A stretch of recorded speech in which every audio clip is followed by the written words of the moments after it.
Good morning friends, welcome to Krishna tutorials.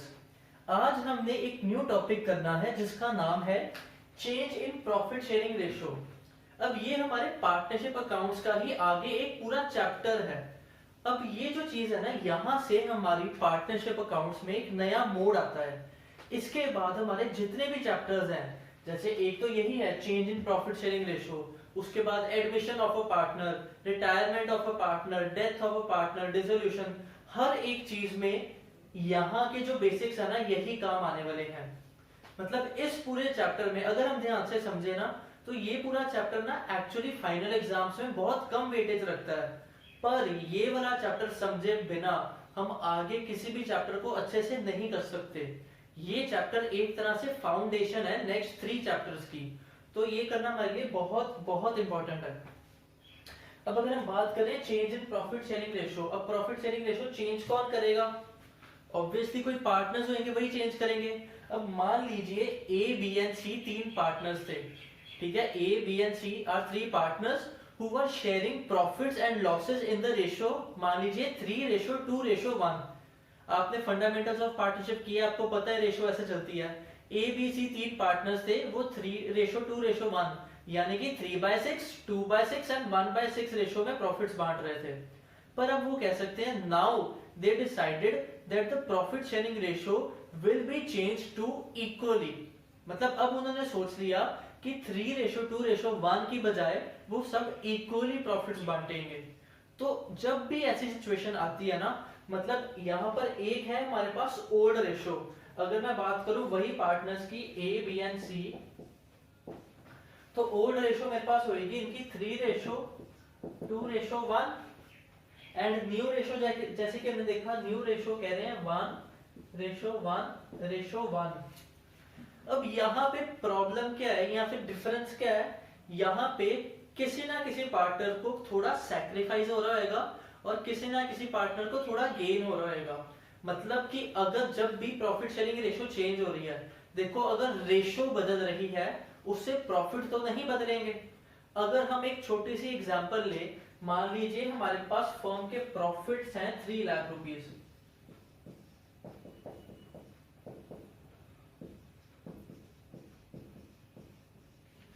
Firm के profits हैं हमारे पास 3 लाख रुपीस। अब यही प्रॉफिट अगर वो पुरानी रेशो में, अगर 3:2:1 में डिवाइड करते तो उनको डिफरेंट डिफरेंट पैसे मिलते, और अगर वही वो न्यू रेशो में डिवाइड करते तो उनको डिफरेंट डिफरेंट पैसे मिलते। अब एक बारी ना सिर्फ एक छोटी सी एग्जांपल लेने के लिए हम देख लेते हैं कि पहले इनको कितने पैसे मिल रहे थे और अब इनको कितने पैसे मिल रहे हैं। हम ए बी और सी तीनों का डिफरेंट डिफरेंट निकालेंगे। अब अगर हम बात करें ए की, ए को पहले कितना शेयर मिल रहा था? 3/6। 6 कैसे आया? 3+2 5, 5+1 6। तो मतलब टोटल शेयर फर्म का था जिसमें से ए को मिल रहा है 3/6। तो अगर हम 3 लाख रुपीस का 3/6 करें, अगर हम 3 लाख रुपीस का इसका ओल्ड शेयर निकालने के लिए इसको 3/6 से मल्टीप्लाई करें तो आता है 1,50,000 रुपीस। मतलब ए को पहले कितने पैसे मिल रहे थे? ए को पहले पैसे मिल रहे थे 1,50,000 रुपीस, पर अब इनकी रेशो कितनी हो गई है? अब रेशो हो गई है इसकी 1:1:1, मतलब 1+2 2, सॉरी 1+1 2, 2+1 3। मतलब इनकी रेशो अब हो चुकी है 1/3। ए का शेयर कितना है?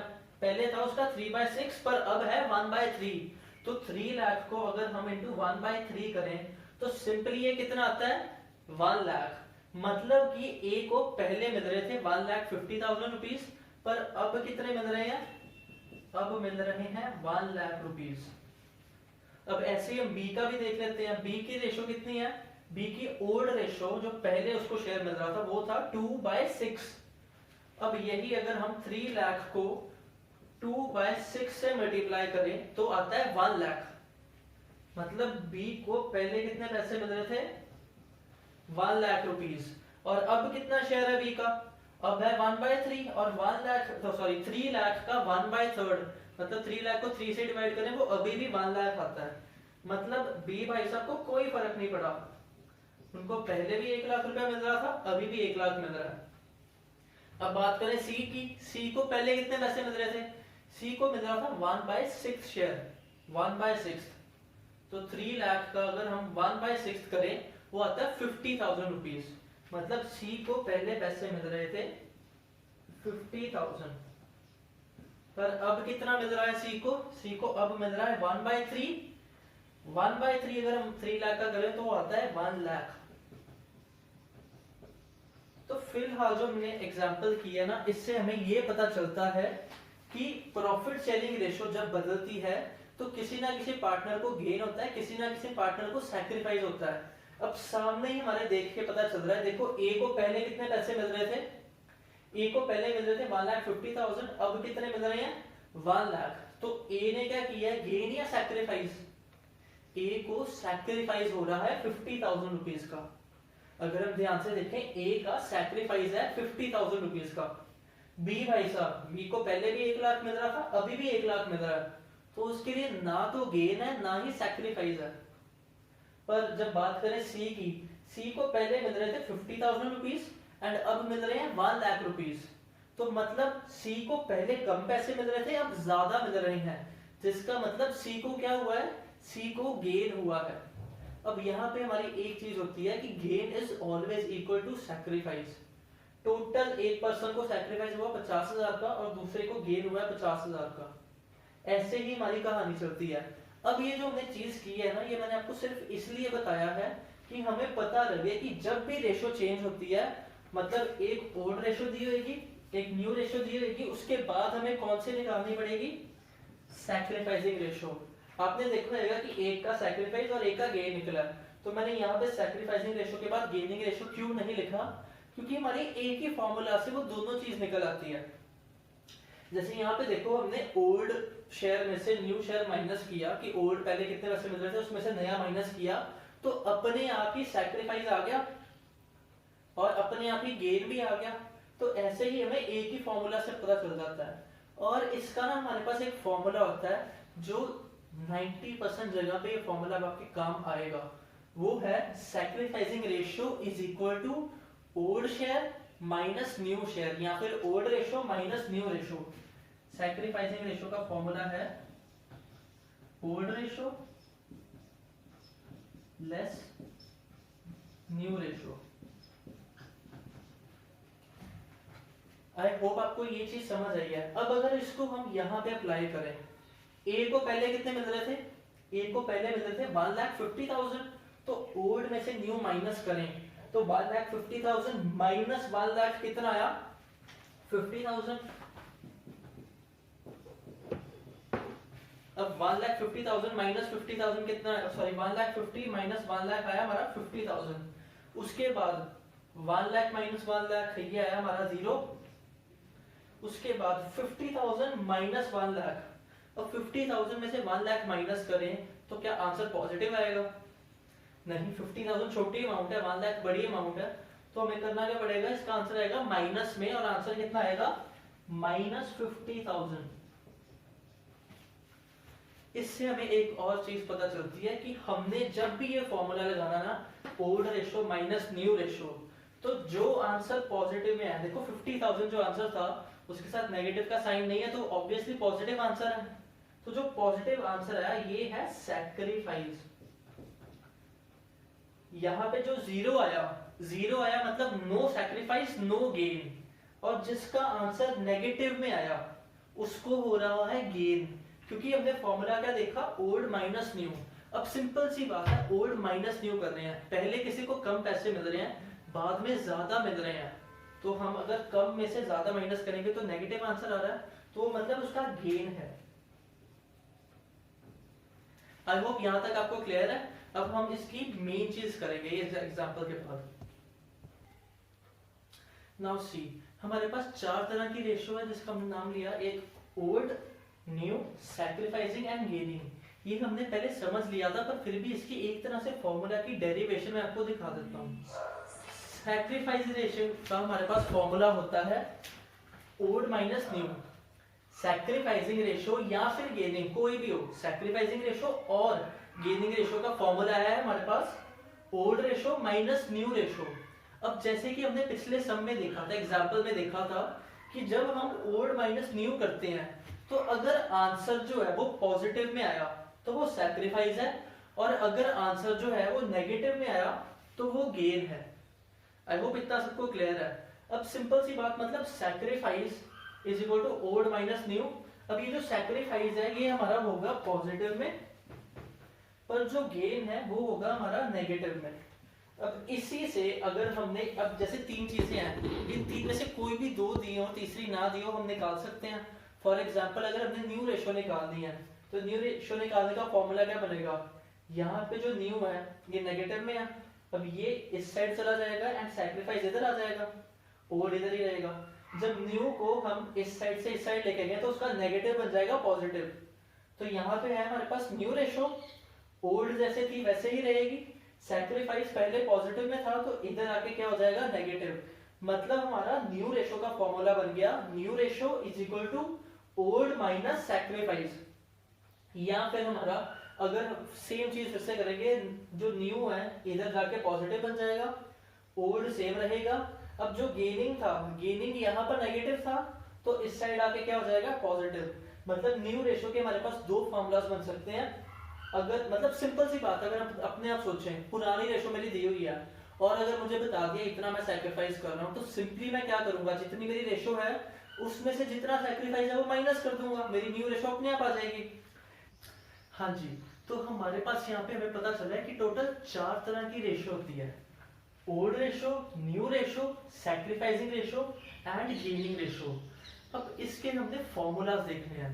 जैसे मैंने आपको पहले भी बताया था, सैक्रिफाइसिंग या गेनिंग रेशो का फॉर्मूला क्या होता है हमारे पास, ओल्ड माइनस न्यू। सिंपल सी बात है कि ओल्ड में से न्यू माइनस करेंगे, हमारा अगर पॉजिटिव में आंसर आया तो वो सैक्रिफाइस है, अगर नेगेटिव में आंसर आया तो गेन है, जैसे हमने पिछली एग्जांपल में भी देखा था। अब इसी फॉर्मूला से हम दूसरा फॉर्मूला भी डिराइव करेंगे। जैसे ये देखो हमारे पास क्या है, sacrifice is equal to old minus new. अगर ये मतलब ओल्ड माइनस न्यू करके अगर आंसर पॉजिटिव है तो वो सैक्रिफाइस है, और यही ओल्ड माइनस न्यू करके अगर आंसर नेगेटिव में है तो वो गेन है। अब जब हमने फॉर्मूला निकालना है, हमने ढूंढना है न्यू रेशो। न्यू रेशो निकालने के लिए फॉर्मूला क्या होगा, आपको सिंपली जो हम क्या कहते हैं इस इक्वेशन को ट्रांसफर करते हैं एक न्यू फॉर्मूला बनाने के लिए, वो तो आता रहेगा। जैसे हम क्या करते हैं, ये न्यू निकालना है तो न्यू इस साइड पे आ जाएगा इज इक्वल टू के, यहाँ पे जो न्यू है इसके बाद नेगेटिव का साइन है, तो इसको जब हम इज इक्वल टू के लेफ्ट साइड लेके आएंगे तो ये पॉजिटिव बन जाएगा। मतलब हमारा आ गया न्यू, ओल्ड ने इधर ही रहना है, new is equal to old के सामने जो साइन था वही रहेगा, प्लस का था प्लस का ही रहेगा, सैक्रिफाइस यहाँ पे प्लस था तो इधर जाके माइनस हो जाएगा। मतलब न्यू रेशो का हमारा एक फॉर्मूला आया, new ratio is equal to old minus sacrifice. And दूसरी चीज फिर से, ये न्यू ने इधर आना है तो माइनस का प्लस हो गया, ओल्ड सेम रहेगा, एंड गेनिंग जो है यहाँ पे गेन नेगेटिव में था तो इधर आके पॉजिटिव हो जाएगा। और ये चीज वैसे भी अगर हम समझे, नॉर्मली एक चीज सोचो, अगर आपको दिया हुआ है कि आपका पुराना शेयर कितना है और आपको ये भी बता दिया है आप कितना सैक्रिफाइस कर रहे हो, तो सिंपल सी बात है हमारा जितना भी शेयर है उसमें से जितना भी सैक्रिफाइस है वो माइनस कर देंगे तो हमारा न्यू शेयर निकल आएगा। एंड सेकेंडली अगर हमें ओल्ड शेयर दिया हुआ है और बताया कि कितना हम गेन कर रहे हैं, तो यहाँ पर भी हम क्या करेंगे, जितना हमारा ओल्ड शेयर है उसमें जितना भी हमें गेन हो रहा है वो प्लस कर देंगे, उससे हमारा न्यू शेयर निकल आएगा। अब मैं आपको 3 या 4 केसेस कराऊंगा कि ये सम्स में हम कैसे करते हैं। अब देखिए हम इस चैप्टर में ना बड़ी सारी ऐसी चीजें करेंगे जिसमें जब रेशो बदल जाती है पार्टनर्स की तो वहां पे क्या क्या चीजें जो हमने इफेक्ट है वो देखने होते हैं। पर उससे पहले सबसे जरूरी पार्ट है, जब भी कोई पार्टनर्स की रेशो चेंज होती है तो हमें ये चारों चीजें निकालनी आनी चाहिए, old ratio, new ratio, gaining ratio and sacrificing ratio. इनमें से जो सी चीज दी हुई है वो ठीक है, जो नहीं दिया वो हम निकाल देते हैं। अब फर्स्ट केस है हमारे पास यहाँ पे कैलकुलेशन के लिए, when old and new ratio of all partners is given। मतलब जब हमें जितने भी पार्टनर्स हैं उन सब की old ratio and new ratio given है। अब एक एग्जांपल जैसे मान लीजिए हमें कह रहे हैं कि A, B, C are partners who shared profits in the ratio 3:2:1, but now they decided that profits will be shared equally। इसका मतलब A, B, C जो है इनकी ओल्ड रेशो है हमारे पास 3:2:1 एंड न्यू रेशो है इक्वल, मतलब 1:1:1। अब इसको अगर हम शेयर देखें तो 3:1 मतलब 3/6, ये 2/6, 1/6 इनका ओल्ड एंड न्यू तीनों का है 1/3, 1/3 एंड 1/3। अब देखो हमने करना क्या है, यहाँ पे हमें न्यू और ओल्ड रेशो दी हुई है, सैक्रिफाइस या गेन निकालना है। उसका फॉर्मूला एक ही होता है, sacrifice is equal to old minus new. तो हम तीनों पार्टनर्स का यहाँ पे ओल्ड एंड न्यू, ओल्ड में से न्यू रेशो माइनस कर देंगे। देखो ए की ओल्ड रेशो कितनी है 3/6 एंड न्यू रेशो 1/3, मतलब उसका शेयर जो है पहले 3/6 था अब 1/3 है। तो जब हम 3/6 में से 1/3 माइनस करेंगे तो आप सबको पता है फ्रैक्शंस आपको आती होंगी कि 6 और 3 जब डिनोमिनेटर डिफरेंट हो तो हम माइनस नहीं कर सकते। तो जब हमें इसमें से कुछ प्लस या माइनस करना होता है तो हमें डिनोमिनेटर सेम चाहिए होता है, जिसके लिए हम एलसीएम निकालते हैं। अब आई एम होपिंग कि आप सबको एलसीएम निकालना आता होगा। अब एलसीएम अगर हम 3 और 6 का लेंगे तो एलसीएम 3 एंड 6 का आएगा 6, जिसकी वजह से ये 3 को 6 बनाने के लिए मैं 2 से मल्टीप्लाई करूंगा। अगर ये 3 को 2 से मल्टीप्लाई किया तो ऊपर भी 1 को 2 से मल्टीप्लाई करना पड़ेगा।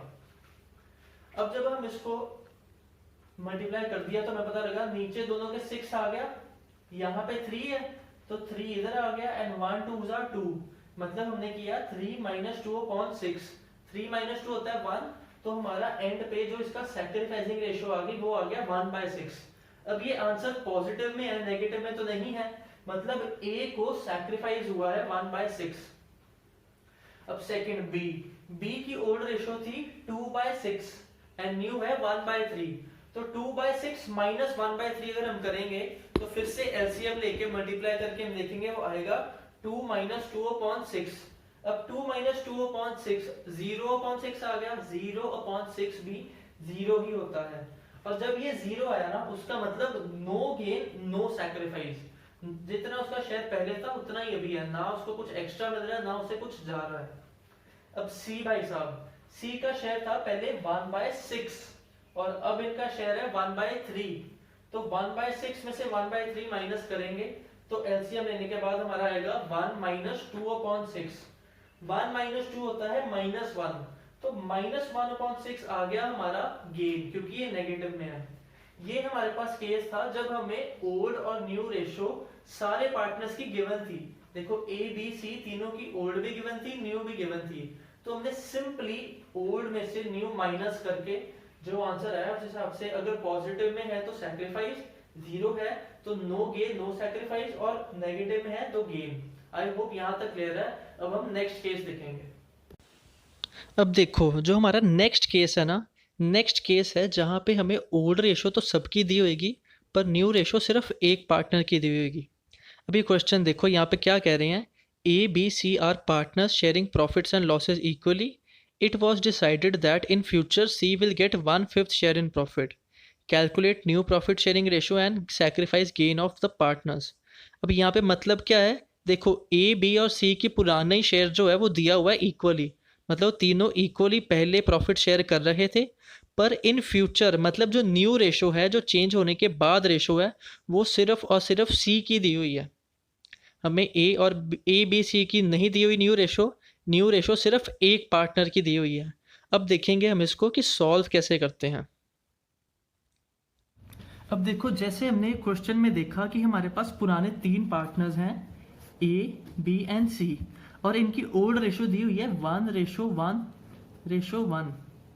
उसके अलावा कह रहे हैं कि सी न्यू शेयर विल बी, सी का न्यू शेयर है 1/5। इसके अलावा हमें कुछ नहीं बताया हुआ। अब देखो ओल्ड शेयर जो है वो तीनों का बताया हुआ है ए बी सी का, पर न्यू शेयर सिर्फ सी का बताया हुआ है। तो जब हमने न्यू शेयर ए और बी का निकालना है तो यहाँ पे हम इसका मतलब होता है कि जिस रेशो में पहले ए और बी डिवाइड कर रहे थे उसी रेशो में बाद में भी डिवाइड करेंगे, क्योंकि देखो पुरानी रेशो तीनों की है, न्यू सिर्फ सी की है, तो ए और बी की आपस में रेशो वही रहेगी जो उनकी पहले थी।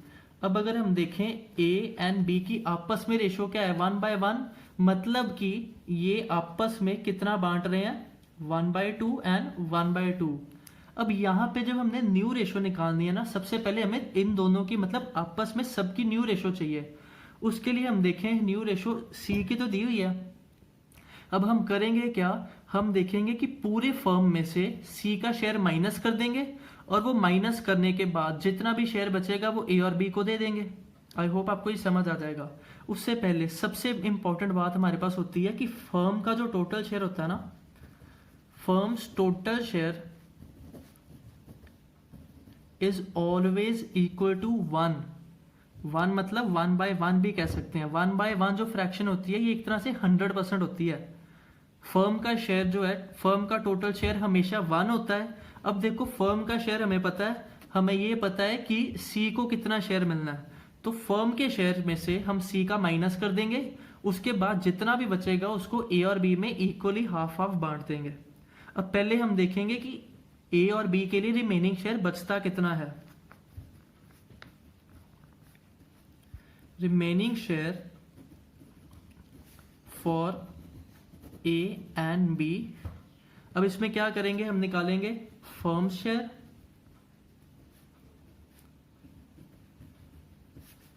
Minus C's share. फर्म के शेयर में से सी का शेयर माइनस करेंगे। फर्म का शेयर है 1 और सी का है 1/5, तो 1 को हम 1/1 भी लिख सकते हैं। तो 1 - 1/5, यहाँ पे हम एलसीएम लेंगे, 1 और 5 का आएगा 5, तो इसको 5 बनाने के लिए मल्टीप्लाई बाय 5 नीचे किया है तो ऊपर भी करना पड़ेगा। तो ये हमारा आ जाएगा 5 - 1/5, दैट इज 4/5। ये 4/5 जो है ये रिमेनिंग शेयर है। मतलब कि देखो टोटल फर्म का शेयर था 1, उसमें से हमने सिर्फ सी का माइनस कर दिया, तो जितना शेयर बचा है वो है 4/5। अब ये जो बचा हुआ शेयर है ये कौन बांटेंगे आपस में, ए और बी। ए और बी कैसे बांटेंगे, इनको आधा आधा मिलना है, तो 4/5 का आधा शेयर मिलेगा ए को और इसी 4/5 का आधा शेयर मिलेगा बी को। वो देखो हम कैसे निकालेंगे, A new share is equal to 4/5 का आधा, मतलब 4/5 मल्टीप्लाई बाय 1/2, हाफ हम ऐसे ही करते हैं। 4/5 इंटू 1/2 जब हम करेंगे 2 और 4 की कटिंग हो जाती है, तो वो आएगा हमारा 2/5। ये जो 2/5 आया ये आया ए का न्यू शेयर। ऐसे ही बी का भी न्यू शेयर निकालेंगे। बीज न्यू शेयर वो भी कैसे निकलेगा, रिमेनिंग शेयर था 4/5, उसका बी को भी 1/2 हिस्सा ही मिलना है, तो 1/2 इंटू 4/5 इज इक्वल टू 2/5। मतलब बी का न्यू शेयर भी कितना आया, 2/5। अब देखो सी का न्यू शेयर हमें ऑलरेडी दिया हुआ था, C's new share is equal to already given है 1/5। मतलब हमें तीनों पार्टनर्स का न्यू शेयर आ गया 2/5, 2/5, 1/5।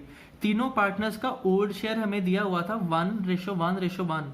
अब हमें ओल्ड शेयर आ गया, न्यू शेयर आ गया, अब हमने निकालना है सैक्रिफाइस। अब देखो हमें क्या पता चला है, अभी तक हमारा ए बी एंड सी की ओल्ड रेशो तो गिवन थी 1:1:1 और इनकी न्यू रेशो हमने निकाल ली है जो आई है 2:2:1। हमारा निकला था ना इसका 2/5 और इसका तो गिवन था 1/5। जब ओल्ड हमारी दी हुई थी, न्यू हमने निकाल ली है, तो सैक्रिफाइस तो हमें निकालनी आती है। सैक्रिफाइस या फिर गेन निकालने का फॉर्मूला क्या होता है, ओल्ड माइनस न्यू। तो हम ए बी एंड सी तीनों का ओल्ड माइनस न्यू करेंगे। देखो ए का ओल्ड कितना है 1/3, तो 1/3 और न्यू कितना है 2/5। 1/3 माइनस 2/5। अब 3 और 5 का एलसीएम कितना होता है, 3 और 5 किसी के टेबल में नहीं जाते, तो ये इसका एलसीएम होगा इन दोनों को मल्टीप्लाई करके, मतलब 15। तो 3 को और 1 को 5 से मल्टीप्लाई करेंगे, क्योंकि 3 को 15 बनाने के लिए 5 से मल्टीप्लाई करते हैं और 5 को 15 बनाने के लिए 3 से मल्टीप्लाई करते हैं, तो ऊपर भी 3 से मल्टीप्लाई करेंगे। तो 1 5 ज़ा 5 एंड 2 3 ज़ा 6, तो 5 - 6/15 इज इक्वल टू -1/15। ये जो -1/15 आया तो मतलब ये गेन है या सैक्रिफाइस, वेरी गुड, ये माइनस में है तो ये गेन है हमारा। उसके बाद नेक्स्ट देखो, हमारे पास बी की भी ओल्ड रेशो 1/3 है और न्यू 2/5 है। ए और बी का बिल्कुल ऐसा सेम है, तो 1/3 माइनस 2/5, फिर से हमारा आंसर क्या आएगा, -1/15 ही आएगा, मतलब ये भी गेन ही है। तीसरा, हमारा सी का भी पुराना शेयर तो 1/3 था और न्यू इसी का तो हमारा दिया हुआ था, न्यू इसका था 1/5। 1/3 माइनस 1/5 इज इक्वल टू, नीचे 15 आएगा, इसको 5 से, इसको 3 से, मतलब ऊपर भी 5 से यहाँ पे 3 से, 1 5 ज़ा 5 माइनस 1 3 ज़ा 3 इज इक्वल टू 2/15। अब ये पॉजिटिव में आया तो ये क्या है, ये सैक्रिफाइस है। मतलब कि इस क्वेश्चन में हमें ओल्ड दिया हुआ था, सबसे पहले हमने उससे न्यू निकालना सीखा। इसमें डिफरेंट यही था, हमने न्यू कैसे निकाला। आपको याद होएगा हमने क्या किया था, सबसे पहले पूरे फर्म के शेयर में से जिसका दिया हुआ था वो माइनस कर दिया, बाकी जितना शेयर बचा उसको हमने ए और बी को देना था, उनको आपस में रेशो में बांट दिया मल्टीप्लाई करके। अब यहाँ पे हमारा इनका गेन और इसका सेक्रीफाइस भी आ गया है, तो हमारा सेकंड केस भी यहाँ पे खत्म हो गया। अब जो नेक्स्ट केसेस है ना, थर्ड एंड फोर्थ केस, वो हम नेक्स्ट वीडियो में देखेंगे। Thank you class.